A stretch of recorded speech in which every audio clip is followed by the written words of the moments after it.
Hey guys, so this is Nico'sMovingCastle, and I just filmed this video the first time, and it took like way too long. It was like super long. It was like almost 20 minutes. Oh, my dog's coming. Oops, let me get that out of the way.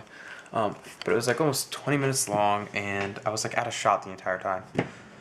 So I'm redoing the video to try and make it more concise.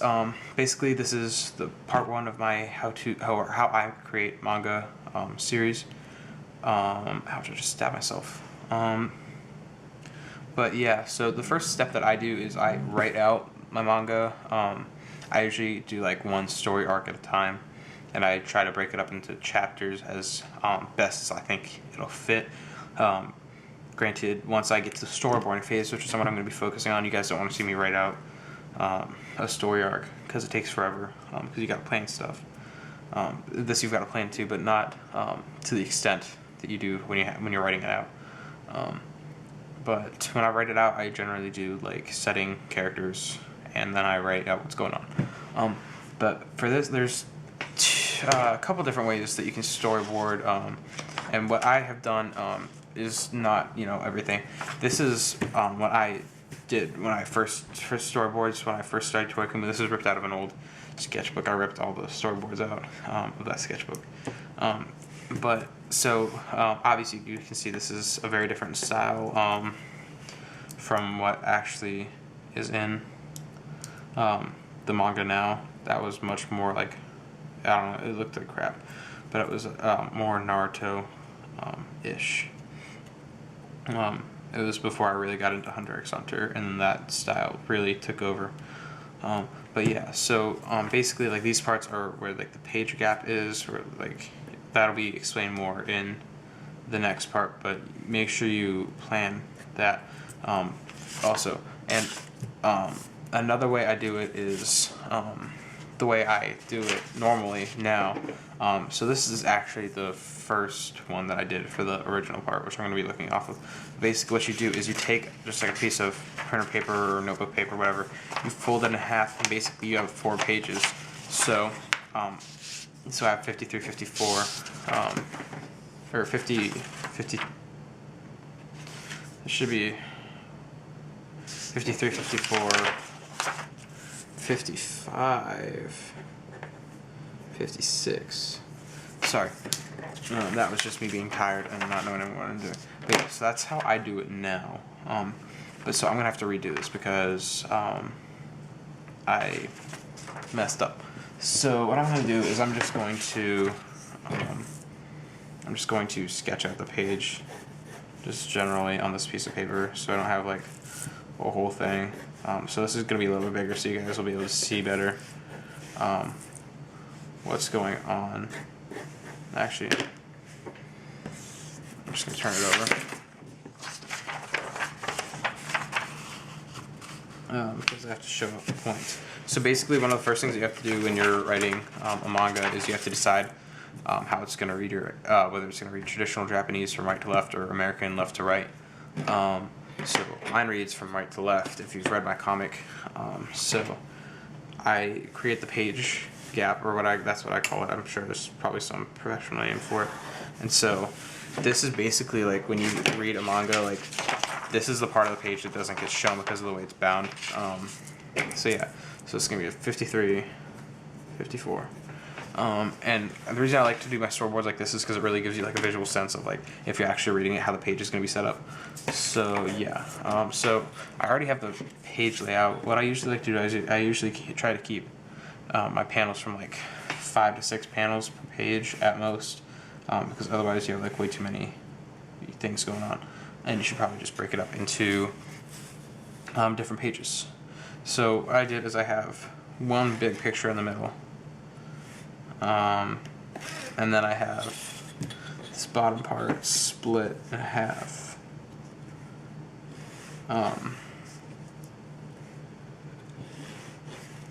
And then this part is split in half, but like diagonally. And one thing that you want to do is when you really want to pay attention to when you're doing a diagonal page like panel is you want to make sure that diagonal enough to know that like you did it diagonal on purpose. See, like here, that was just kind of like a mess up. That one's kind of not perfectly straight, and I'll fix that when I do the actual panel on the actual page. But I only like to add this one like something dramatic. Like I only like to do like a diagonal one when there's like something dramatic happening or there's action happening. If there's action happening, that's when you really get crazy with the panels. But this is just something dramatic happening. So what's basically going on is that they are about Yuki, Akio, and Kaneko are about to start their first phase of the registration phase of the Coliseum. So like they've just walked through this like door, this back door that they had to like walk up to this desk and ask this person like, hey, we want to join the enter into the Coliseum. And this person's like, are you sure? You guys are kind of young, blah blah blah. And they're like, yeah, we want to do it. So they've just walked in. So the door is like dramatically shut behind them. Shut. There's tiles over here because the wall behind them before had tiles on it, so that's just like what I do to do tiles. In a storyboard, I would actually tile it out, an actual thing. So then they are walking down this hallway, and the proctor that they talked to that let them into here is like, I don't know how to describe her.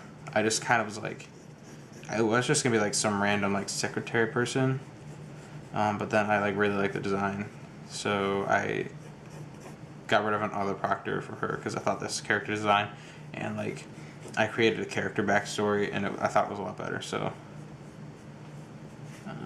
so there's some like, those are her like high heel boots, which is like they look really crappy, but I just drew them.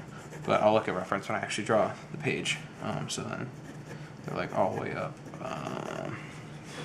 And then so this part, this is like a perspective shot, so you've got to have, it's like 1 point perspective. This video is not going to be on perspective because that's just like, you can't teach perspective and how to make comics in one video. It's just too much.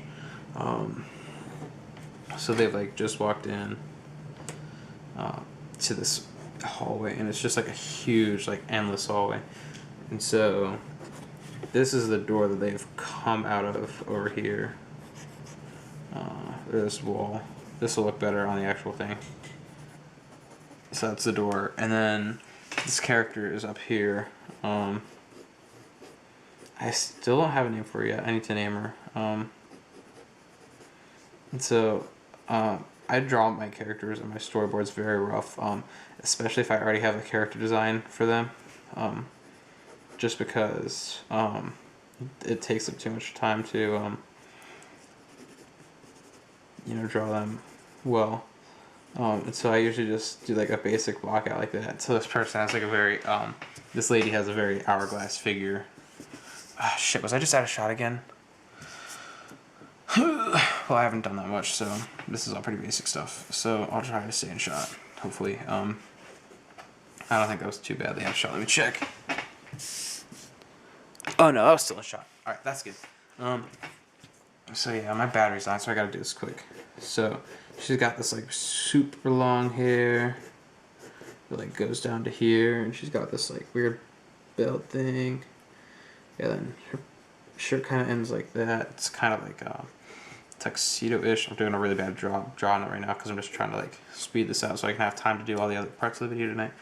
And she's got like these super long sleeves that like almost drag on the ground. They've got like all black and like one button on the end. So yeah. And then so she's gonna be saying, I just want to do these text bubbles first so I can know where to draw Yuki and Kaneko. So this one's gonna be a smaller one. This is gonna be pretty big. And so it's like gonna be like a joining speech bubble. So it's gonna go from like there to there. So she's gonna be like, welcome to the Coliseum. And then she's gonna say, I'm blank because I don't have her name yet. and I will be your first proctor. Sorry. And like, as you guys can see, like, I don't erase like hardly at all. For these, it's very rough. As you can see, my handwriting is absolute crap. It's not normally what my handwriting looks like. So Yuki's gonna be like behind her, and you want to make sure. I'm just gonna like do little points for the different characters. As you can see, for you, like especially the main cast, like I just barely block him in, unless it's like a close-up shot. But like if it's a shot like this, I just like throw him in there because I don't want to draw the whole body. If it's like a headshot, I'll just do the head. But yeah, so they're just like walking behind. Part of Kamiko is gonna get cut off here, and Akio's gonna be over here. Got black hair.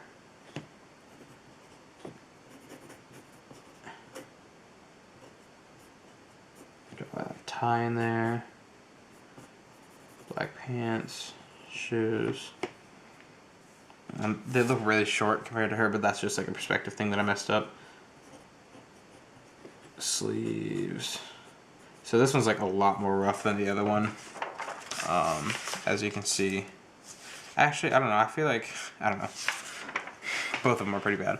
But I'm just rushing this so you guys can see it. This is where I need to pay attention because this is where I went out of shot. But so basically here, so they've just like said that, or she's just said that, and then Kamiko is thinking to herself, and she's like, oh gosh, this is bad. This is why you do a storyboard, so you can just like throw shit in and like see how the page looks. There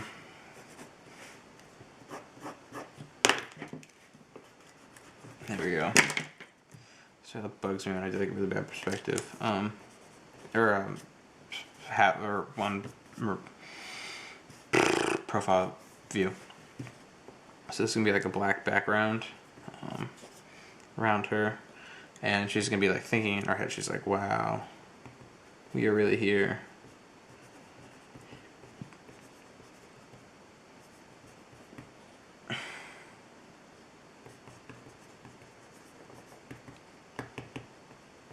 And then after she says that, like, this is gonna be like a shot of like the hallway that they're walking down, and so you can see like how freaking long it is. It's supposed to be like a very long dramatic walk to the end.